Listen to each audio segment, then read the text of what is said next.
நாளைக்கான வீடியோ தாங்க வந்திருக்கு. வீடியோ வந்து அருமையா இருந்துச்சு அப்படின்னு தாங்க சொல்லணும். அதாவது வந்து நம்ம தமிழ் வந்து நம்ம ஆதிய வந்து அந்த டிராயிங்கில ஃபோட்டோல வரைஞ்சு வச்சிருந்தாங்கல்ல, அது வந்து நம்ம ரத்தினத்துக்கு ஒரு வழியா தெரிஞ்சிருச்சுங்க. அடுத்து என்ன நடக்க போகுதுன்னு பார்ப்போம். அத பார்க்குறவங்க நம்ம சேனல மட்டும் மறக்காம லைக் அண்ட் சப்ஸ்கிரைப் மட்டும் பண்ணிருங்க.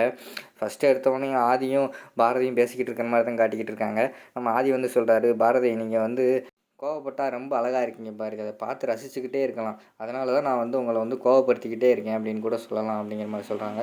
"ஓ! அப்படியா? வேற என்னென்னலாம் இருக்கு? சொல்லுங்க பார்ப்போம்." அப்படிங்கிற மாரி அவங்க 2 கொஞ்சம் லவ் பண்ற மாரி பேசிக்கிட்டே இருக்கிற நேரத்தில, அங்கிட்டு தமிழ் வந்து காருக்குள்ள இருந்து ஒரு பெரிய டெடி பியர் எடுத்துடுறாங்க. எடுத்துட்டு, "ஐயய்யோ! இன்னும் நம்ம அம்மாவும், நம்ம ஃப்ரெண்டும் இன்னும் கோவமா தான் இருக்காங்க போலயே. சரி போய் நம்ம வந்து சமாதானப்படுத்துவோம்." அப்படின்னு சொல்லிட்டு விறுவிறுன்னு வராங்க. ஆனா, ஆதியும், பாரதியும் மெய்மறந்து 2 பேரையும் ஒருத்தர் ஒருத்தர் பார்த்துக்கிட்டே இருக்காங்க. "என்னம்மா இன்னும் உங்களுக்கு கோவம் குறையலையா?" அப்படிங்கிற மாரி வந்து தமிழ் கேட்டோனே, இல்ல இல்ல தமிழ் எனக்கு வந்து குறைஞ்சிருச்சு. சாரி ஆதி." அப்படிங்கிற மாரி கேட்குறாங்க. உடனே, "அம்மா ஃப்ரெண்ட்ஷிப்புக்குள்ள சாரி எல்லாம் கேட்கக்கூடாது. சரியாம்மா?" அப்படிங்கிற மாரி சொல்றாங்க. சரி நான் கேட்கல." அப்படிங்கிற மாரி சொல்லிட்டு, சரின்னு சொல்லிட்டு தமிழ் சொல்றாங்க, "அம்மா எனக்கு இப்ப ஐஸ்கிரீம் சாப்பிடணும் போல இருக்கு. வாங்கம்மா போய் சாப்பிடுவோம்." அப்படின்னு சொல்லிட்டு 3 பேரும் ஐஸ்கிரீம் சாப்பிட்றதுக்கு கிளம்பிடுறாங்க. அடுத்த சீன்ல வந்து நம்ம ரத்னம் வீட்ட தான் காட்டிக்கிட்டு இருக்காங்க. நம்ம ரத்னா வந்து, "மரகதம் எனக்கு கொஞ்சம் டீ போட்டு கொண்டு வா." அப்படிங்கிற மாரி சொல்கிறாங்க. அவங்க வந்து, "ஏய் தனா உனக்கு கேட்குதா? அப்பா டீ டீ கேட்காரு. ஒழுங்கா டீ போட்டு கொண்டு வா." அப்படிங்கிற மாரி சொன்னோனே அவங்க வந்து கண்டுக்காம இருக்காங்க. அடுத்து வந்து நம்ம ரத்னா வந்து மரகதட்ட கேட்காங்க, "சரி என் பேத்தி வந்துட்டாளா?" அப்படிங்கிற மாரி கேட்காங்க. "ஆமா எப்போ பார்த்தாலும் உங்கள் பேத்தி, உங்கள் மருமகனே பேசிக்கிட்டு இருங்க. என்னைய ஒண்ணும் கண்டுக்கிறாதீங்க." அப்படிங்கிற மாரி தனா வந்து பேச ஆரம்பிச்சுடுறாங்க. "உன்ன என்ன இப்ப கண்டுக்காம இருந்தாங்க?" "ஆமா காலையில உங்க பேச்ச கேட்காம ஸ்கூலுக்கு போனவள வந்து தேடிக்கிட்டு இருக்கீங்க. நான் வீட்டிலேயே இருக்கேன். என்னைய ஒரு வார்த்தை சாப்பிட்டியா என்னன்னு ஒரு வார்த்தை கேட்குறீங்களா? என்னை யாரும் கண்டுக்க மாட்டேங்கிறீங்க." அப்படிங்கிற மாரி தானே சொல்லி ஃபீல் பண்ணிக்கிட்டு இருக்காங்க. அடுத்த சீனில் வந்து, "நீ வீட்டிலேயே தானே இருக்க. அவள் தானே ஸ்கூலுக்கு போறா. அதனால தான் அவள கேட்டுக்கிட்டு இருக்கேன்." அப்படிங்கிற மாரி வந்து நம்ம ரத்னம் வந்து சொல்லிக்கிட்டு இருக்காரு. அந்த நேரத்தில வந்து நம்ம தமிழ் வந்து ஸ்கூல்லேருந்து வந்துடுறாங்க. "தாத்தா" அப்படின்னு சொல்லிட்டு ஓடி வர்றாங்க. "வாம்மா வாம்மா வாம்மா வாம்மா ஸ்கூலுக்கு போயிட்டு வந்துட்டியா?" அப்படிங்கிற மாரி சொல்கிறாங்க. போயிட்டு வந்துட்டேன். டிராயிங் போட்டியெல்லாம் என்னாச்சு?" அப்படிங்கிற மாரி வந்து ரத்னம் கேட்காரு. பக்கத்துல வந்து பாரதி நின்னுக்கிட்டு, ஐயையோ! நம்ம தமிழ் வந்து ஆதிய பத்தி எதுவுமே சொல்லிறக்கூடாது அப்படிங்கிற மாரி மனசுக்குள்ளேயே வேண்டிக்கிட்டு இருக்காங்க. அ "இந்த பார்த்தீங்களா, நான் வந்து மெடல் வாங்கிட்டு வந்திருக்கேன்." அப்படிங்கிற மாரி சொல்லிட்டு பேக்லேருந்து ஒரு மெடல் எடுத்து காட்டுறாங்க தமிழ்.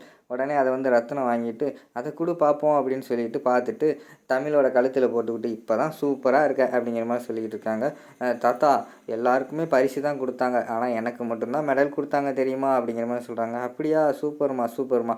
ஏன் உனக்கு மட்டும் மெடல் குடுத்தாங்க?" அப்படிங்கிற மாரி சொல்கிறாங்க. "ஏன்னா நான் தானே ஃபஸ்ட்டு ப்ரைஸு நான் தான் வின் பண்ணேன்." அப்படிங்கிற மாரி சொன்னோனே, "அப்படியா என்ன படம் வரைஞ்ச?" அப்படிங்கிற மாரி மரகதம் கேட்காங்க. உடனே நம்ம பாரதி இருக்காங்கல்ல, பாரதியும் வந்து, "ஆமா தமிழ் என்ன படம் வரைஞ்ச? அத முதல்ல காட்டு." அப்படிங்கிற மாரி சொல்கிறாங்க. உள்ளே இருந்து அந்த சார்ட் எடுத்து பெரிய சார்ட் எடுத்து காட்டுறாங்க. பார்த்த உடனே நம்ம பாரதிக்கு வந்து பயங்கரமான அதிர்ச்சி ஆயிடுச்சு. ஐயய்யோ! மேலே வந்து ஃபோட்டோல வந்து இருக்கிறது வாசு அப்படின்னா, என் பக்கத்தில நிற்கிறது ஆதியா தானே இருக்கணும். ஐயய்யோ! இவ இப்படி வரைஞ்சு வச்சுட்டாளே அப்படிங்கிற மாரி ஃபீல் பண்ணிக்கிட்டு இருக்காங்க. உடனே ஆனா ஃபேமிலி மெம்பர்ஸ்க்கு வந்து அது தெரியல. எல்லாருமே சிரிச்சுக்கிட்டு இருக்காங்க. "பாத்தியாடி என் பேத்திய நம்ம குடும்பத்தில உள்ள எல்லாரோட படத்தையும் வரைஞ்சு முதல் பரிசு வாங்கிட்டு வந்திருக்கா. என் செல்லம்ல." அப்படின்னு சொல்லிட்டு ரத்னம் வந்து, "இது யாரு? இது யாருன்னு?" கேட்டுக்கிட்டே வராங்க. இது வந்து தாத்தா, இது பாட்டி, இது தொர சித்தப்பா அப்படிங்கிற மாரி எல்லாத்தையுமே சொல்லிக்கிட்டே வராங்க. சொல்லிக்கிட்டு வரும்போது, "பரவாயில்லையே பாரதி பக்கத்தில நம்ம வாசுவ சூப்பரா வரைஞ்சிருக்காளே." அப்படிங்கிற மாரி வந்து மரகதம் சொன்னோனே, "பாட்டி நான் வாசு அப்பா தான் சாமிகிட்ட போயிட்டாங்களா, அதனால ஃபோட்டோ வரைஞ்சிருக்கேன். என் அப்பா அதாவது அம்மா பக்கத்தில இருக்கிறது வந்து என் ஃப்ரெண்டு, ஆதி ஃப்ரெண்டு." அப்படிங்கிற மாரி சொல்லிடுறாங்க. கேட்டவுடனே எல்லாத்துக்குமே பயங்கரமான ஷாக் ஆயிருது. அத விட பாரதிக்கு வந்து இடியே விழுந்த மாரி ஆயிடுச்சுன்னு தாங்க சொல்லணும். அதாவது "என்னடா இவ இப்படி சொல்லிட்டா?" அப்படிங்கிற மாரி சொன்னவுடனேயும், "சரிம்மா நீ போய் சாப்பிட்டு தூங்கு." அப்படிங்கிற மாரி ரத்னம் வந்து அனுப்பி வச்சுடுறாரு. சரின்னு சொல்லிட்டு தமிழு, பாரதி வந்து சாப்பிட்டு தூங்க போயிடுறாங்க ரூமுக்குள்ள. அடுத்த சீன்ல வந்து தனம், மரகதம், ரத்னம் 3 பேர் நின்னு பேசிக்கிட்டு இருக்கிற மாரி தான் காட்டிக்கிட்டு இருக்காங்க. "அப்பா நான் தான் சொன்னேன்ல, என் மேல ஒண்ணும் பாசம் வைக்காம, உங்க பேத்தியும், உங்க மருமகளையுமே பார்த்துக்கிட்டே இருந்தீங்கல்ல, நீங்க பார்த்துக்கிட்டே இருங்க. ஒரு நாளைக்கு ஒரு நாள் இல்லைன்னா, உங்கள விட்டு அவங்க 2 பேரும் போகத்தான் போறாங்க." அப்படிங்கிற மாரி சொன்னோனே, "ஏய் பேசாம இரு, வாய கழுவு. அப்படியெல்லாம் என் பேத்தி ஒண்ணும் செய்ய மாட்டா. அதுவும் இல்லாம பாரதிய பத்தி எனக்கு நல்லா தெரியும். அவ நம்ம குடும்ப பொறுப்ப எடுத்து பார்த்துக்கிட்டு இருக்கா. அவ வந்து இந்த மாரி முடிவெல்லாம் எடுக்க மாட்டா. நீ கொஞ்ச நேரம் வாய மூடு." அப்படிங்கிற மாரி மரகதம்மா சொல்றாங்க. உடனே, "உனக்கு என்னம்மா தெரியும்? நீ எப்ப பார்த்தாலும் உன் பேத்தியும் மருமகன்ட்ட இரு. நான் சொல்கிறது ஒரு நாள் நடக்குதா இல்லையான்னு மட்டும் பாரு அப்படிங்கிற மாதிரி சொல்லிட்டு ஃபீல் பண்ணிக்கிட்டு இருக்காங்க. அடுத்து ரத்னம் வந்து யோசிச்சுக்கிட்டே இருக்காரு. உடனே மரகதம் கேட்காங்க, என்னங்க அமைதியாகவே இருக்கீங்க அப்படிங்கிற மாதிரி கேட்டவொடனையும், இல்லை தமிழ் வந்து அந்த படத்தில் நம்ம ஆதியை சேர்த்து வரைஞ்சதுலேருந்து மனசு ஒரு மாதிரி உறுத்தலாகவே இருக்குது அப்படிங்கிற மாதிரி சொல்கிறாங்க. எனக்கும் அப்படி தாங்க இருக்குது அப்படிங்கிற மாதிரி மரகதம்மா சொல்கிறாங்க. நான் வந்து இது ஆரம்பத்திலே பார்த்துருந்துருக்கணும், ஆனால் இது பார்க்காம விட்டது ஏன் தப்பு தான், என்ன ஆக போதோ தெரியலை அப்படிங்கிற மாதிரி சொல்லி அவங்க ஃபீல் பண்ணிக்கிட்டு இருக்காங்க. உடனே வந்து நம்ம ரத்தனம் சொல்கிறாரு, சரி விடு தமிழ் சின்ன பிள்ளை தானே, அவளுக்கு தெரியலை, அதனால் என்ன செய்ய முடியும் அப்படிங்கிற மாதிரி சொல்லியிருக்கிறப்ப, அப்பா இதுக்கெல்லாம் ஒரே தீர்வு தான்ப்பா இருக்குது. உடனே வந்து நம்ம துரைக்கும் நம்ம பாரதிக்கும் கல்யாணத்தை முடிச்சு வைங்க டக்குன்னு, அது ஒரே வழி தான் இருக்குது அப்படிங்கிற மாதிரி வந்து தனம் சொல்ல உடனேயும், கல்யாணத்தை முடிச்சு வச்சிடலாம், ஆனால் அந்த துரை பையலை நினச்சா தான் பயமாக இருக்குது. அவன் பாட்டில் க சரக்கை போட்டுட்டு இப்படி சுற்றிக்கிட்டு அலையிறானே ஒரு பொறுப்பு இல்லாமல், நாளை பின்ன நம்ம தான் கல்யாணம் பண்ணி வச்சோன்னு ஊருக்காரங்களுக்கு தெரிஞ்சு இவன் இப்படி தெரிஞ்சானா நமக்கு அவன் முகத்தில் காரி துப்ப மாட்டாங்களா, அதான் யோசிச்சுக்கிட்டு இருக்கேன் அப்படிங்கிற மாதிரி வந்து நம்ம ரத்னம் சொல்லிடுறாரு. உடனே மரகதம்மா சொல்கிறாங்க, என்னங்க என்ன ஆனாலும் அவன் நம்ம பிள்ளைங்க, அவன் என்ன தப்பு பண்ணாலும் நம்ம பிள்ளை தானே, கல்யாணத்தை பண்ணி வைப்போம், அதுக்கடுத்து அவன் திருந்திடுவாங்க அப்படிங்கிற மாதிரி வந்து மரகதம்மா சொல்கிறாங்க. சரி பார்ப்போம், எதுவுமே எடுத்தாங்க கவுத்தம் ஒன்றும் செய்ய முடியாது.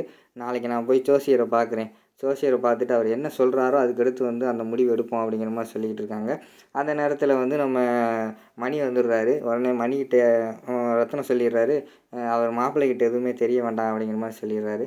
உடனே நம்ம மணி வந்தோடனே, என்ன மாமா ஏதோ பிஸியாக பேசிக்கிட்டு இருந்த மாதிரி இருந்துச்சு அப்படிங்கிற மாதிரி கேட்டோடனே, அது ஒன்றும் இல்லை மாப்பிள்ள, சும்மா பேசிக்கிட்டு இருந்தோம் அப்படிங்கிற மாதிரி ரத்னம் சொல்லி முடிக்கிறதுக்குள்ளே நம்ம தனம் இருக்காங்கள்ல, அது வந்துங்க நம்ம துறையோட கல்யாணத்தை பற்றி தாங்க பேசிக்கிட்டு இருந்தோம் அப்படின்னு சொல்லிடுறாங்க. அதான மாமா நானும் அதை தான் நினச்சிக்கிட்டு இருந்தேன், சீக்கிரம் முடிச்சிடுவோம் அப்படிங்கிற மாதிரி வந்து மணி சொல்கிறாரு. அதான் மாப்பிள்ள நாளைக்கு போய் ஜோசியரை பார்த்துட்டு என்ன சொல்கிறாரு ஏது சொல்கிறான்னு கேட்டுட்டு அதுக்கடுத்து நம்ம வந்து முடிப்போம் அப்படிங்கிற மாதிரி வந்து ரத்னம் சொல்கிறாரு. சரி மாமா அப்படின்னு சொல்லிட்டு மணி வந்து அந்த இடத்த விட்டு கிளம்பிடுறாரு. அடுத்த சீனில் வந்து மறுநாள் காலையில் ஆஃபீஸில் வந்து நம்ம பாரதி, அதுக்கடுத்து நம்ம கேஷவ், லதா 3 பேர் உட்காந்துருக்கிற மாதிரி காட்டுக்கிட்டு இருக்காங்க. திடீர்னு பார்த்தா லதா வந்து, பாரதி நீ என்ன ஆதி சைட் அடிக்க போலையா அப்படிங்கிற மாதிரி சொல்லிடுறாங்க. என்னடி சொல்கிற அப்படிங்கிற மாதிரி கோவத்தோடு திரும்பி பார்க்காங்க. ஐயோ சாரிடி ஆதியை போய் சைட்டில் பார்க்கலையான்னு கேட்க வந்தேன் அப்படிங்கிற மாதிரி சொன்னோம். நல்லா திட்டுங்க பாரதி, எப்படி தான் சிலும்பல் எடுத்துக்கிட்டே இருக்கா அப்படிங்கிற மாதிரி கேஷவ் சொல்கிறாங்க. பேசாமல் இருடி வேலையை பாருடி அப்படின்னு சொல்லிட்டு 3 பேர் வேலையை பார்த்துக்கிட்டு இருக்காங்க. அந்த நேரத்தில் பார்த்தா சாரதாம்மா வேண்ட ஆஃபீஸில் வந்து என்ட்ரி ஆகிற மாதிரி காட்டுறாங்க. அதை பார்த்தோன்னே நம்ம பாரதிக்கு வந்து ஷாக் ஆகிடுது. அதோடு பார்த்திங்கன்னா அந்த வீடியோ வந்து முடிச்சிடுறாங்க.